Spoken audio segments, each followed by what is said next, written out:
Into the fires of Mount Doom we go to take a look at what cards have been hot in the hobby. Welcome back into the Hollywood Rip studio, where we're taking a look at the hottest sports cards driving markets forward this week. Maybe a couple surprises this week for you, but we go baseball to basketball and even touch the ice today for some hockey. Rare appearance for hockey. Thanks for joining us. As always, I'm Mr. Hollywood. Joe Nasty with me today by my side. And let's kick things off, why not, with someone who we used to cheer for a lot, and that is Cody Bellinger. Hot card number one. Of course, outfielder slash first baseman now for the New York Yankees.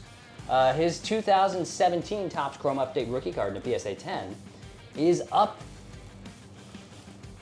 What? This is a crazy, crazy number. What is it? It is up 1,137% over the past week. With that amount, you'd probably think like, oh, it's like a $200-300 card now. Huge. No, it's a $24 card. Oh. $24.75, up over 1,000%. Of course, Cody Bellinger was just traded to the Yankees in exchange for pitcher Cody Petit, He's huge. but a 30-year-old pitcher with 13 career starts and cash. Good value. Kind of embarrassing that Cody Bellinger has gotten to this point where he's getting traded for a 30-year-old with 13 career starts and cash. That is not great. But a copy of this card sold for literally $2 a week ago. $2. And we just sold one for $25 just yesterday. 2024 for Cody Bellinger looked like 266 from the batter's box in terms of average. 18 home runs, 78 RBIs, 9 stolen bases, a 325 OBP, and he slugged 426. Cody B, one of the probably biggest disappointments in recent MLB history, considering that insane 39 home run rookie year and that 305 average 47 home run MVP year in 2019. Now, don't get me wrong, I think he's a great fit in New York. I do too. I think he's a perfect fit in New York. Short porch and right, definitely an upgrade over Rizzo if he plays at first. Yeah. Definitely an upgrade in the outfield if he plays in the outfield. He plays phenomenal defense for the most part, wherever he goes. Elite. Yeah, even at first base, elite defender, great arm, good speed. We saw him launch a ball over the third baseman in the playoffs. Once you saw his arm strength there. No, I'm just playing. Cody Bellinger is an unbelievable defender. That was a regular season. My biggest problem with Cody Bellinger is that he probably spends an equal amount of time high as a kite as he does practicing baseball, like in the batting cage. Actually, it's probably less. He probably spends more time high as a kite than he does in the batting cage because he is so wildly inconsistent from the plate still. And don't get me wrong, I hope he resurrects his career kind of like he did in his first year with the Cubs. But then he had another down year after resurrecting his career with the Cubs, right? He did. I want Cody Bellinger to succeed. I want him to be good in New York. I think it's pretty cool that he's in New York now. Of course, the team his dad played for decades ago. Oh, yeah, that's right. Cody Bellinger. Am I buying Cody Bellinger? I'm not, but I can understand why people are. I think he's in a perfect situation now, stepping into being, he will step into being protected by Aaron Judge. Right. There's no better scenario for Cody Bellinger to succeed than what he is walking into in the Bronx. Yeah. Quite the roster of teams he's been on, right? Like, yeah, every historic. Yeah, like Dodgers to Cubs to Yankees with those three stadiums. Yeah, pretty cool. Yeah, what's next? Red Sox.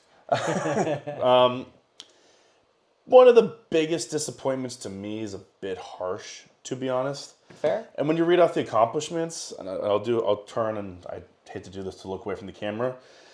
Even after the dip, it's still a pretty great career. So this is just the accomplishments. This is just the headlines on if he were to make the Hall of Fame, which probably not. Yeah. He's an MVP. He's a 2-time All-Star. He's a Gold Glover. He's an NLCS MVP. He's a Rookie of the Year, pretty overwhelmingly. 2-time Silver Slugger. He is also a World Series champion. There's no doubt in my mind that the shoulder injury he incurred when he shoulder slammed Kike in the Celebrating. 2020 Game 7 NLCS. I have zero doubt that shoulder injury derailed basically everything. Was he struggling already? Relatively, but that was such a short sample size that year that it could have been like a blip. But I think the shoulder injury really ruined him. I think the bigger issue with Cody Bellinger is, what do you want Cody Bellinger to be? Do you want a higher average? Well, then he hit 307 just 2 years ago, and he finished top 10 in MVP voting. Do you want the 30-plus home runs? Well, then you're going to lose a little bit something. To me, there's not really anything wrong with a guy who has those accomplishments and a guy who is elite defensively, although we'll probably start regressing here pretty soon, Right. and has very good power going to that stadium. I'm in on Cody Bellinger. I think this is a great fit. If he can handle the spotlight well, and if he can also handle the awkwardness of staring across the locker room at another guy who used to date his fiancee or wife, and baby mama, and I said, "What was the? Did you see the same? You might have retweeted it. Like Cody's so high, he's like, man, my wife used to date a guy named Mike Stanton. Is he related to Giancarlo? It's going to be awkward. Let's just say their lockers are not going to be next to each other. Maybe they have a lot to talk about. With their fists. But we got to move to hot card With their fists. number 2 I'm of in the on Cody. week. I like it. And this one, kind of an obvious one, kind of a sad one as well. Ricky Henderson, of course, former Hall of Fame outfielder for the Oakland Athletics, most prominently, played for a lot of teams. Plus like 15 other teams. Yeah, exactly. But of course, he passed away just yesterday of pneumonia, unfortunately. So condolences to the Henderson family and condolences to all of baseball, really. An absolute icon of the game. His 1980 Topps rookie card, number 482, and a PSA 8 in the past day is up 53% so far. This will probably trend up for another few days. It is $335 for that card right now. Just yesterday, this card was closer to $200, about $230 or so. Ricky Henderson's Hall of Fame career stats, he had a 290 career average, 297 home runs, so he did have some pop in that bat as well. 1,115 RBIs and a ludicrous 1,406 stolen bases. He had a career 401 OBP. He is, of course, the single-season steal leader.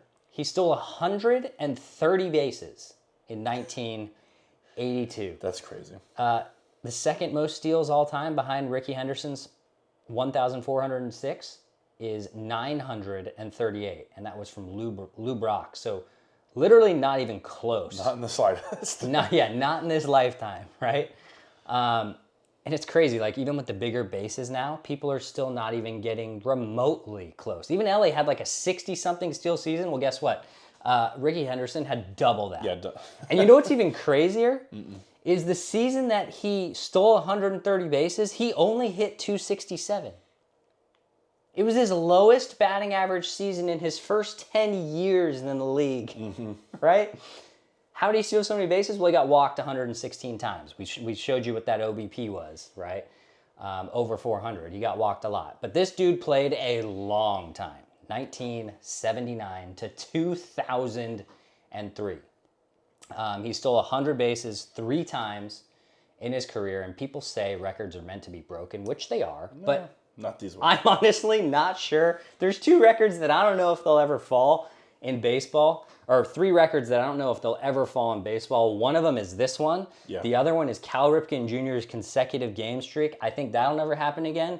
And number 3 is the Joe DiMaggio hit streak. I can't fathom that those 3 are touchable. No. I actually think that Joe DiMaggio is more reachable, which won't happen, Right. than Ricky Henderson at this point. Yeah, 100%. It sucks that we always have these stories and these topics after people die, but I like to think that people are making these purchases in their honor, and it gives an opportunity to, again, look back on these remarkable careers that, after they're not in front of us, we just don't really have the opportunity, or I guess you would call it the desire to talk about it anymore, but it is what it is. Ricky was an icon, and no one thought that more than himself, and I say that. It's true. I say that lovingly. It's like true. that was part of the lore. He was truly what we thought of as we grow up as a leadoff hitter. I think it was, I saw it on SportsCenter last night. Earl Weaver, the legendary Orioles manager, said if you walked Ricky Henderson, it was basically a triple. And that was what it was. It's a triple when you walk me in MLB The Show, too. Yeah, you and Ricky. You said the longevity. In his first years, he stole bases off Carlton Fisk. In his later years, he stole bases off Pudge Rodriguez. Yeah. That's crazy longevity. Right. And I'll just leave it with this stat. And this is courtesy of Ryan Spader, the ace of Spader on Twitter. Mookie Betts has reached first base safely over 2,300 times. Jose Ramirez has reached first base, again, key, first base over 2,100 times. Francisco Lindor has reached, again, first base safely over 2,000 times barely. Ricky Henderson reached home plate safely basically 2,300 times. That's an on-base machine, and so on and so forth. Yeah, so basically, for those of you who didn't follow that, or maybe you did, Ricky Henderson rounded the bases completely more times than Mookie, Jose Ramirez, and Francisco Lindor have been to first base. Right, just stealing first base. Just ludicrous, ludicrous. Rest in peace to Ricky Henderson. But moving on to hot card number 3, and it's Tyler Herro. We're on to the basketball court. Of course, point guard for the Miami Heat. His 2019 Prism Base rookie card in the PSA 10 is up 47.8% over the past week to $13.50 per card. This was a $9 card last week, approximately.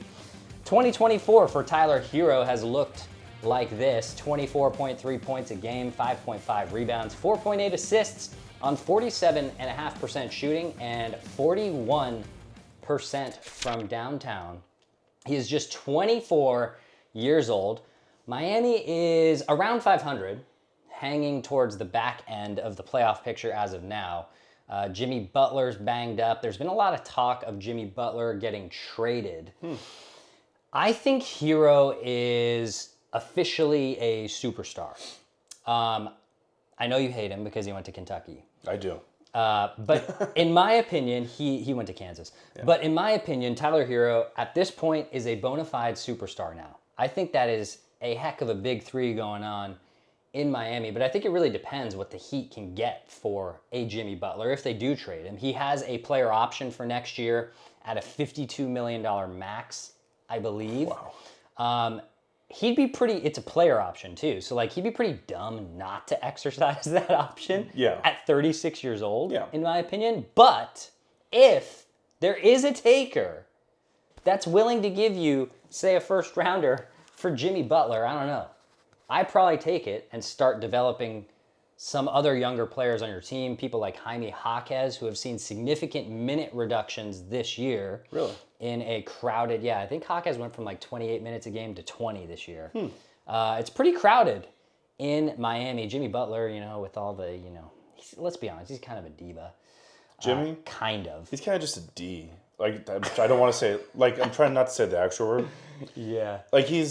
I really like. He's weird and intense. Yeah, I really like Tyler Herro. Especially if Jimmy Butler gets traded, then I think Tyler Herro has a whole lot of runway coming up. He is a phenomenal basketball player. What are your thoughts on Tyler Herro? Phenomenal basketball player, no conscience really. The guy, he'll miss a shot and just come down and take the same shot. Yep. He just missed a sight. He loves the score. Yep. I think Tyler Herro's great. I do hate Kentucky with a passion. Or Kentucky basketball, but I think Tyler Herro is a really special, talented player. Only 24, he's already accumulated some really special moments, and he's had a lot of really good playoff moments, a lot of playoff success. Mm-hmm. And I think actually the underrated part that I like to try to find in these players is for a guy who really portrays himself as super swagalicious and a character and a guy who fancy clothes, Instagram model, so on and so forth, kind of a wacky NBA player. Yeah. He's a big part of that hardcore Heat culture that we hear so much about. You got to be doing something right when the cameras are off that the Heat want to hold on to you for as long as they have. Oh yeah, he's a huge part of the new Heatles. The new Heatles. So I think that's really impressive that even for a guy with that kind of attitude has the wrong connotation a lot. But the way he carries himself. Right. they still want, like Pat Riley and Eric Spoelstra, who's probably the best coach in the NBA, arguably, and the best tandem. Yeah. They want him. They like him. He's a part of that team. My issue is the relative injury issues at 24. Yeah. If I remember correctly, 2 seasons ago, missed playoff time and was injured towards the back half of the year, and then only 42 games a year ago. He's playing now. He's out there. He's doing it big. But for a 24-year-old to have those extended injury issues does worry me a bit. But the flip side of that coin is only 24. You should have healed pretty well by now and can get back after what's a pretty strong career up to this point. Yeah. Yeah, I don't have issues people buying Tyler Herro. I think he's got a lot of runway. And the Heat are a team that's always going to surround their players with enough talent to succeed for the most part. They want to win. They do want to win, and so does this team that we're going to talk about next. Because hot card number 4, as we said, we're going to go to the ice for the first time in a long time, and it is Quinton Byfield. Wait a second. What team does he play for? This one? That one. Well, how did that work out? How did that happen? What right? do you know? Quinton Byfield. That's wacky. Right winger for the LA Kings. Although I believe he plays center as well, no? Drafted as a center, does play a lot of wing. Yeah. His 2021 Upper Deck Young Guns base rookie card in a PSA 10 is up 36.5% over the past week to $46 per card. This was a $34 card a week ago. Of course, Quinton Byfield was the 2nd overall pick in the 2020 NHL draft behind Alexis Lafreniere of the New York Rangers. 2024 for Quinton Byfield, 6 goals, 9 assists, 15 points with a plus-minus of just 1. But he has scored in 3 of his last 4 games, while seeing a bump in ice time. He is +4 in the plus-minus in that same stretch. The Kings are sitting 2nd in the Pacific right now at 19-9 as of the making of this video, anchored by what has been the best goaltending in the NHL at just 2.53 goals allowed per game. Darcy Kemper, who of course was acquired in the summer for Pierre-Luc Dubois. That guy stinks. And David Riddick have surprised a lot of people, but people just aren't getting shots off against the Kings. The defense has been flat out impressive. Just 791 shots against the Kings total. That is the best in the NHL by a mile. Keep in mind that like a third of the league has already had over 1,000 shots taken on them, right? That's crazy. 790? They have an 82.2% power play kill percentage. Top 8 in the NHL. Top 8.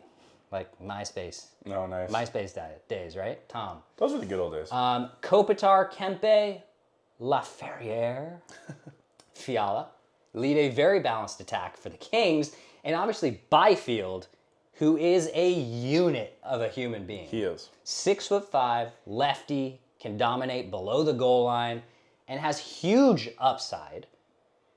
Of course, could be a dominant center or winger for years to come. He's in a big market with a big market team that has had big Stanley Cup success.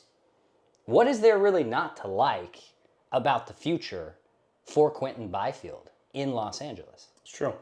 His time on the ice is up, which means he's getting a lot of first or second line minutes.